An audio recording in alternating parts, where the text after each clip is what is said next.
Well, as Jehovah's Witnesses know, there's a very interesting Bible prophecy in Paul's letter to the Thessalonians, his first letter in chapter 5.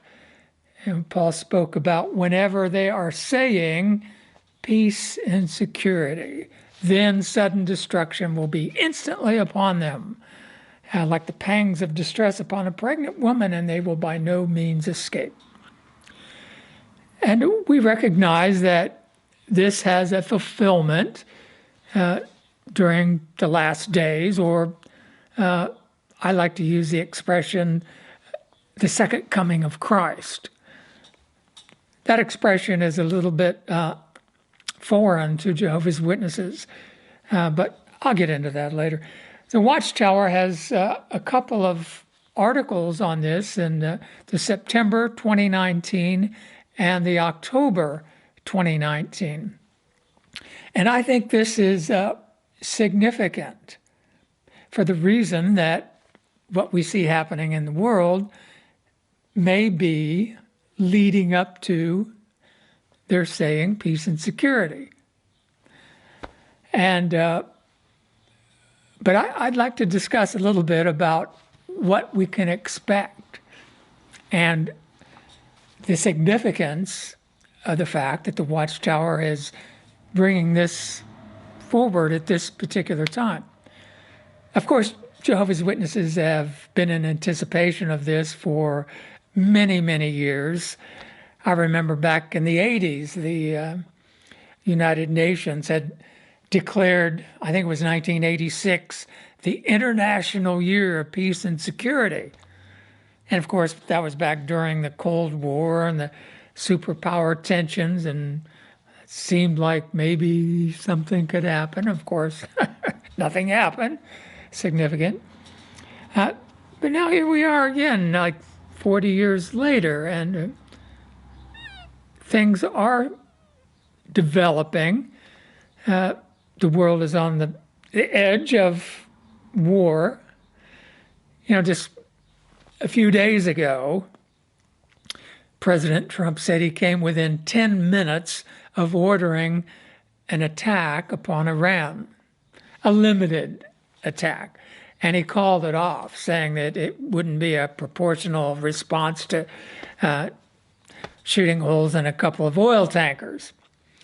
But it's interesting that probably the reason he called it off, some people explained to him how the world works, that Iran has enough missiles, they could obliterate the entire oil production facilities in the Gulf, shooting missiles across the Persian Gulf into Saudi Arabia, Kuwait, Oman, the Emirates, and shut down the so-called Strait of Hormuz. And some analysts have said that the price of oil would go up overnight to $200 a barrel, $300 or $400. One analyst said, if the strait were shut down for some period, you'd see $1,000 a barrel oil. And of course, that would never happen because the entire financial system would blow apart. Money would become worthless. There's a quadrillion and a quarter derivatives piled on top of all the debt. And there are various bets on interest rates and price of oil, the petrodollar, and all of that. And if they shut down the Strait of Hormuz, that big derivatives bubble would explode, and there would be no more economy or financial system. And so somebody might have explained that to Donald Trump. I don't know. But that's where we stand. And whenever they start shooting missiles, the big missiles, this whole thing will blow out. Sudden destruction, right? But I'd like to consider this article in the October Watchtower magazine. The first paragraph anyway, keep busy during the last of the last days. the last days have been going on, according to the Watchtower, since 1914. So it's over 100 years. But if you've seen some of my videos or been on my website or read the book, then you know I have a little different perspective on that. And of course, Jehovah's Witnesses would say, well, who is this guy? What do you know? The Watchtower is the authority. It doesn't always work that way, though. You know, the truth comes through individuals, not through committees of men who decide this or that. Charles Russell, he was just a guy, wasn't he? Anyway, the first paragraph in this article, it's kind of embarrassing, I think, that they would ask this question. Were you born after the year 1914? Well, of course. Do you know anybody that's 105 years old? There are a few. I don't know of any personally, but I actually researched this. There are about 400,000 centenarians. Did I say that right? People that live over 100 years. And of course, they'd have to be over 105 if they were born after 1914. It says, if so, you have lived your entire life during the last days of this present system. All of us have heard about the events that Jesus foretold for this time. And these include wars, food shortages, earthquakes, pestilences, an increasing of lawlessness, and the persecution of Jehovah's people. We've also seen people behave in the way foretold by the Apostle Paul. As worshipers of Jehovah, we are convinced that we're living during the final part of the days. Well, I would say virtually everything in that paragraph that I read is wrong. It's skewed. You could write quite a bit analyzing and dissecting each facet of this prophecy, of all these prophecies, which I have done. But I'll try to just condense it into a few observations. First, this expression here, they say, all of us have heard about the events that Jesus foretold. Now, that's a little tricky, a tricky expression, because Jesus didn't say, when you hear about all these things. He did say you will hear reports of wars and so on, don't be terrified. But then he said, when you see all of these things, seeing them signifies that you are eyewitness, that you're living during the time. Again, hardly anyone alive now was alive during World War I. And if they were infants. There are no adults. There were no adults then that are alive now, right? Unless they're, 130, and I don't think anyone is that old living now. So Jesus said, when you see all of these things, know that I am near at the door. Have we even seen all of these things? The Watchtower is implying that we have. Elsewhere, though, they say, no, we haven't. For example, they cite Luke, the 21st chapter. If you read that whole chapter, Jesus said, you will see terrifying sights in the heavens. Men will be faint out of fear. The nations will be in anguish, not knowing the way out. Oh, the Watchtower used to say, yeah, that's all happened. Now they say, no, that's in the future. So again, have we seen all of these things? No. Even according to the Watchtower, the answer is no. And, of course, people in the United States have not seen any of these things. They've not experienced wars, food shortages. They had a little earthquake in Southern California yesterday, but all of these things have to occur together. That is the sign. When you see all these things, not when you, excuse me, not when you have to learn about them in a history book.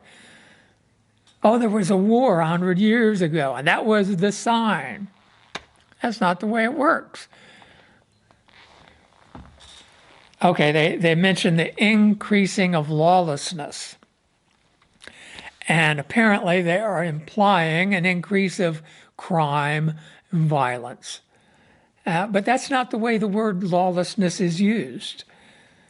Jesus referred to religious hypocrisy as lawlessness. There is a man of lawlessness, a religious figure. Obviously, he is a source of lawlessness within Christ's congregation. Jesus said that, they make another comment here, the persecution of Jehovah's people. Well, Christians have always been persecuted, right? Paul said anyone who wants to live in godly devotion will be persecuted. First century Christians were persecuted.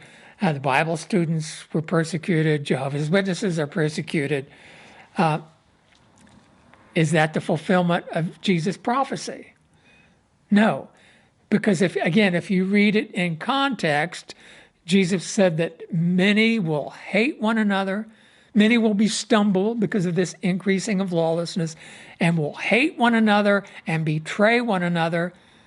Jesus went on to say that parents will hand their children over to be put to death, and children will betray their parents into death. Why didn't they go into detail about that? Because it hasn't happened. It's in the future. As are the wars, food shortages, pestilence, earthquakes. It will all come in a very intense fashion.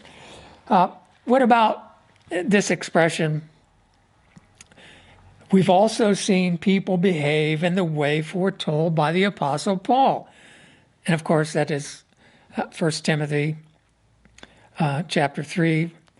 He said, men will be lovers of themselves. Check that box. Sure, we see that. Narcissism. And it's, you thought people were lovers of themselves 20, 30 years ago. Look at them now. Much more pronounced self-love. No doubt about it. Lovers of money. Check that box. Boastful. Haughty. Blasphemers. Check, check, check. On and on it goes. But here's the question. Did Paul say you will see these people behaving this way during the last days? It's a sign of the last days? No. Paul said, know this, that in the last days there will be critical times hard to deal with. Why? Because men will be lovers of themselves, lovers of money. The last days are not a time when people become more and more such. I mean, if you think people are haughty and wicked and boastful and lovers of themselves now, how about in 1914 when it began? Not so much. So it's been a gradual process. But again, let me emphasize, that is not what occurs in the last days. The last days are critical times hard to deal with because people will have become this way already. And, you can see that now. I mean, I use the example back in the 30s, there was a Great Depression here in the United States and Europe. And, maybe you've seen old pictures of people politely standing in line, and they call them soup kitchens, bread lines. Now they give out food stamps, so you don't see that. But there weren't riots. People weren't killing each other and looting. But what would happen now? Let's say there's a a government shutdown and people don't get their food stamps or their welfare checks or their government checks or whatever, disability, Medicaid, whatever. Or if there is a power outage and it goes on for a while. Look at what's happened in Venezuela. It is on the verge of complete breakdown as a society. Thousands, tens of thousands of people are leaving the country, seeking refuge in other South American countries. So you can see if there's a sudden crash of the system, it would be critical times, hard to deal with, because you have to deal with people that are lovers of themselves, lovers of money, fierce, without love of goodness, with no self-control, and on and on. Okay. And the second paragraph. Because so much time has passed since 1914, we must now be living in the last of the last days. Since the end is so near, we need to know the answers to some important questions. What events will occur at the end of the last days? And what does Jehovah expect us to do while we wait for those events? And then that third paragraph goes into Paul's prophecy in 1 Thessalonians 5, 1 through 3. Well, forget this, the last of the last days. The last days is a relatively short period of time. It's the same as the final part of the days, the conclusion of the system. It hasn't begun yet, and it will only exist for some short period of time, 42 months. But what is to happen? That is a very important question. The Watchtower has got that right. Now, I'm not going to read all this, but in the third paragraph, it said, Paul mentions Jehovah's Day. As used in this context, this refers to the time period that begins with the attack on Babylon the Great, the world empire, false religion, and ends with Armageddon. And then they cite Revelation 16:14 and Revelation 17:5. Just before that day begins, the nations will be proclaiming peace and security. And then they go in to say that, of course, it will be false. The nations, as we know, can never bring about peace. Only God can. I have no disagreement with that. But this expression, Paul mentions Jehovah's Day. And I did a video on this some time ago, but again, the Watchtower repeats itself, so I have to as well, even though I don't like to. Sometimes it's inadvertent, though, because I forget what I did. I can't remember a video I did 2 or 3 years ago because I don't watch them myself. Anyway, did Paul use that expression, Jehovah's Day? Probably not. Now, I know it's a big controversial thing that the Watchtower put the name Jehovah in the so-called New Testament because there are no ancient manuscripts available where the divine name appears in any form, the Tetragrammaton or whatever, in the Greek. So, the Trinitarians are really adamant that the Watchtower New World Translation is blasphemous. They inserted something and there's no justification for it. Well, I happen to believe that there is some justification for it. I believe that it was probably in the original scriptures, at least where they were quoting from Hebrew text where the divine name appeared. For example, when Jesus, shortly after he was anointed, he went to his hometown synagogue in Nazareth and he asked for the scroll of Isaiah to be handed, and he scrolled to what we call chapter 60, I believe, and the name Jehovah appears there, otherwise WH. He said, Jehovah's Spirit is upon me. and it appears several other times in that context. So would Jesus have followed this Jewish superstitious custom and avoided pronouncing his Father's name? He said in prayer, Father, I've made your name known. No, Jesus would have used the name of God, however it was pronounced. So I think there is some justification in scriptures like that when in Matthew, where Jesus is reading from Isaiah, and many other verses. Paul quoted from the Hebrew text hundreds of times, and many of those passages, the divine name was there. And the Hebrew text does refer to Jehovah's Day. However, it also refers to the day of the Lord. And the Watchtower, of course, knows that. Revelation says that this is a revelation concerning the Lord's Day, events to transpire in the Lord's Day. Well, they say the Lord's Day began in 1914. That's when Jesus became king and all. But they also say Jehovah became king in 1914. So there's no difference. Jehovah's Day is the same as the Lord's Day. Jesus begins ruling in his Father's name, and when his enemies are placed as a stool for his feet. And first order of business is judging the house of God and destroying God's enemies within. That's what the separation of the wheat and the weeds is all about, to occur during the conclusion. The Lord's Day has not begun. Okay? So, in context, let's read that passage in context. Slow loading. To do that, we have to go back to the 4th chapter. In the original letter that Paul wrote to the Thessalonians, it wasn't divided into chapters or even verses, right?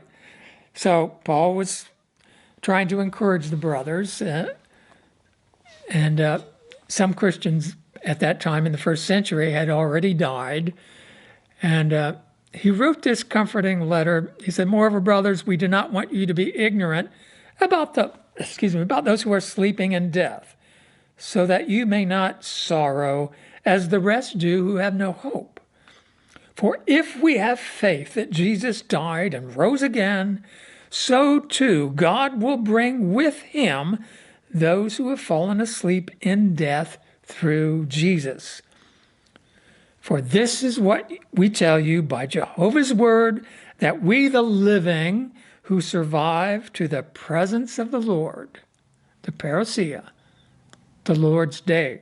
That's the context, the Lord's Day. "We the living who survive to the presence of the Lord will in no way precede those who have fallen asleep in death, because the Lord himself will descend from heaven with a commanding call, with an archangel's voice, and with God's trumpet, and those who are dead in union with Christ will rise first. Afterward, we the living who are surviving will, together with them, be caught away in the clouds to meet the Lord in the air, and thus we will always be with the Lord. So keep comforting one another with these words." So that was the context. Now, the very next phrase, he's talking about the presence of Jesus, the first resurrection beginning. "Now, as for the times and seasons, brothers, you need nothing to be written you, for you yourselves know very well that Jehovah's Day." Now, let's use a different translation, and it might make more sense. "You yourselves know very well that the Lord's Day is coming exactly as a thief in the night." Now, didn't Jesus say that he was coming as a thief to be ready? And his warning was specifically addressed to the one whom he called the faithful slave. Who really is the faithful and discreet slave?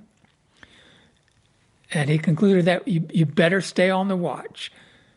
Because if the householder knew at what hour the thief was coming, he would stay awake so his house would not be broken into.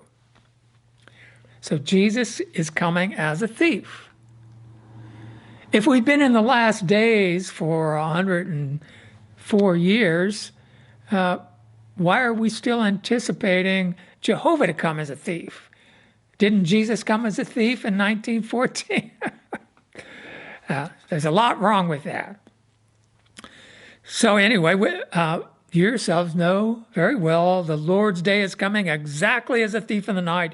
Whenever it is they're saying peace and security, then sudden destruction is to be instantly upon them, like birth pangs on a pregnant woman, and they will by no means escape. Like birth pangs.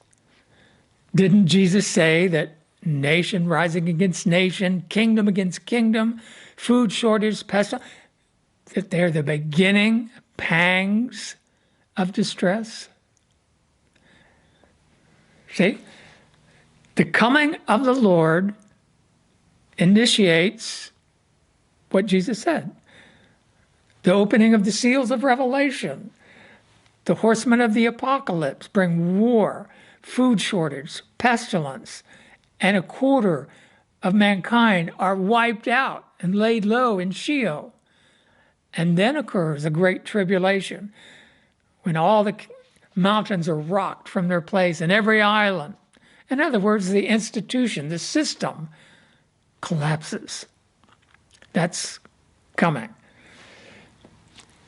So the Watchtower is saying that whenever they say peace and security, the sudden destruction comes upon Babylon the Great. You know, the Watchtower doesn't have a very good record when it comes to anticipating what is to occur. Now, they tout their prophetic prowess over 1914, but everything that they anticipated in connection with 1914 was wrong. They had the chronology, which of course they got from the Adventists back in the 1800s. And they originally taught that the presence of Christ began in 1874. The kingdom was set up in 1878. It wasn't until 1930 that they adjusted the parousia to 1914. So all those years, they didn't know that Jesus was present from 1914 onward. So there's a lot of jiggering going on there. But leading up to 1914, they thought it was going to be Armageddon and all that. The war ended, the world went on, and but they still boast about how correct they were about 1914. Well, another instance happened during the Second World War. And the Watchtower still boasts about that. It was in 1942 during an international convention. The new president of the Watchtower, Nathan Knorr, gave a public address entitled, "Peace, Can It Last?" And that was an intriguing title for a public address because World War II was raging, and it was a much bigger war than the First World War. And a lot of Jehovah's Witnesses back then apparently felt that that war was going to lead into Armageddon. And who could blame them? But the Watchtower had this prophetic insight from Jehovah, right? And they tied in Revelation chapter 17 about the scarlet-colored beast that comes out of this abyss with the harlot, Babylon the Great, on its back. Well, they made the case that the League of Nations had been the wild beast before it went into the abyss. Once World War II began, the League of Nations was disbanded. It was set up, of course, after World War I, and it became defunct during the Second World War. And here this Society's president was divining the future. He was predicting that this League of Nations was going to come back into existence in some form. And he was right. He was right on. The League of Nations, really, the charter and everything was basically the foundation for the United Nations. And ever since then, the Watchtower has pointed back to that special address to give evidence of the fact that the Watchtower is able to discern prophecy and see the future. Well, there's a big problem with that. The Apostle Paul advised us to make sure of all things, make sure of the more important things. And when the Watchtower interprets prophecy for us, it's not just a matter of underlining the correct question or have correct answer in a Watchtower magazine. As thinking persons, we should examine what the Watchtower teaches us, as we're exhorted to by the Apostle John in his first letter. Test the inspired expressions to see if they originate with God. Well, the Watchtower has had it wrong many times. Are they wrong about the United Nations being the eighth king? Yes, they are. And it's easily provable if we allow the scriptures to speak. Now, let me get one thing across first. There are not two separate seven-headed wild beasts like the Watchtower teaches. They teach that there is the seven-headed wild beast that receives the mortal wound and comes back to life. That's a separate beast. That beast received the sword stroke in 1914, even though the Anglo-American head of the beast was victorious in the war. The United States was only in the war for a year. Didn't suffer a governmental collapse or anything that we would imagine would be pictured in the scriptures as receiving a death blow. But then they say the scarlet-colored beast, oh, by the way, the beast that receives the mortal wound is said to come up from the abyss, which they say is the sea. Well,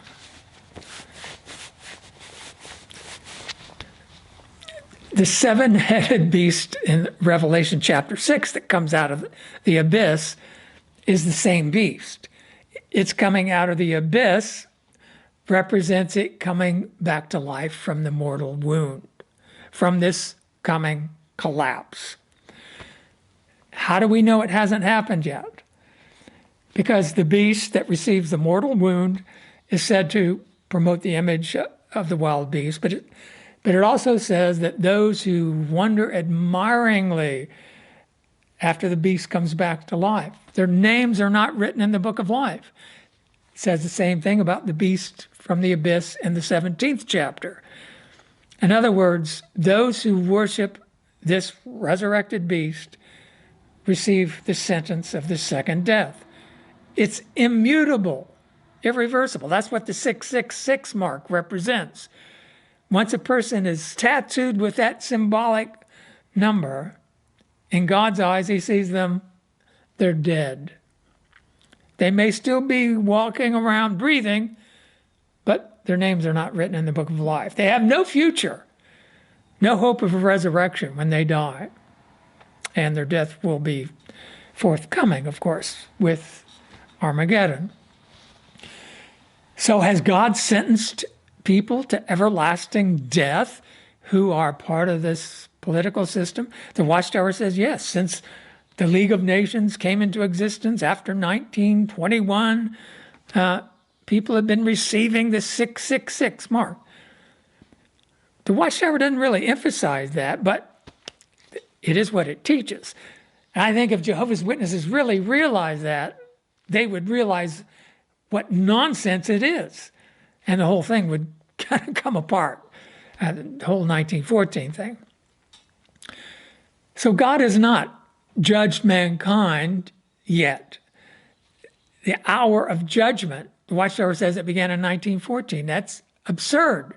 The hour of judgment is what takes place during the last days, when the system collapses and then they bring back some political system. It may well be the United Nations in a revamped form, but there won't be independent nation states. It will have total control. It'll be a global government, and people will be happy to have it because they'll be terrified. Any government is better than no government, according to people who don't believe in God's kingdom. And that is why they will receive this mark of death. So, what the Watchtower proclaimed in 1942, in which they continue to tout as evidence of their, ability to divine the future, it's false. And I think that's important because, I spoke of the man of lawlessness. The Apostle Paul indicated that this man of lawlessness is allowed to set up a false parousia, which the Watchtower has done, right? They've been proclaiming that the presence is here, the day of Jehovah is here, for a long, long time, even before 1914, as I mentioned. But Paul said that this man of operation, man of lawlessness, is part of an operation of Satan with every powerful work and lying sign and deception, unrighteous deception. Now, I think Satan put forward this 7 times chronology and got the Bible students believing it. And then World War I, he instigated that, and the persecution of the Watchtower, Rutherford went off to prison, and the Watchtowers interpreted that as the fulfillment of all these prophecies, deceptive signs, every unrighteous deception. And this business in 1942 about peace can it last, another unrighteous deception was implemented. And now the Watchtower is saying, look, when they say peace and security, we're calling it. Yeah, and they are. But what they're saying that's going to happen afterwards will be false. So Jehovah's Witnesses are going to be faced with a real dilemma. Well, the Watchtower got it right. They said it, and boom, when false religion is still here, but now we're in the midst of this war and all this stuff. Because I say that's what's going to happen. The United States and their Anglo partner are going to crash whenever it is they're saying peace and security. That's when the death pangs come upon them. War, so forth. So it's like the Watchtower's last hurrah. They still have relative credibility with the millions of Jehovah's Witnesses who will be studying this material in December. And I do believe that President Trump wants to be the president who brings peace to the Middle East. His son-in-law, Jared Kushner, has been working on a plan. He unveiled the financial end of it a couple of weeks ago, $50 billion investment in Palestine.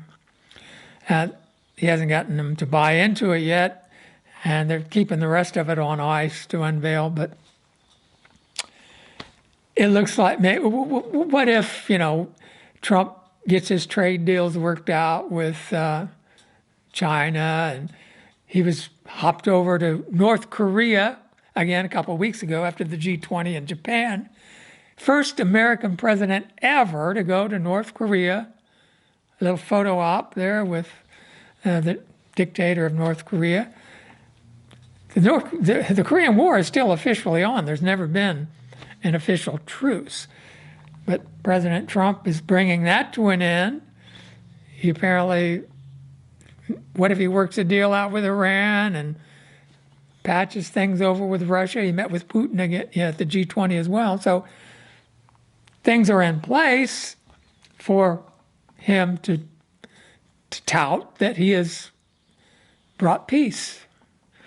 and his many enemies that want to bring war. And they almost trapped him a few days ago, as I mentioned. It came within 10 minutes of launching an attack on Iran, which would have been a disaster, not necessarily for Iran, but for the rest of the world, as the financial system would blow out. So, yeah, I think the Watchtower is going to get it right. They are going to say peace and security. And it will make the Watchtower, again, appear as this, divine oracle. But that's as far as it goes.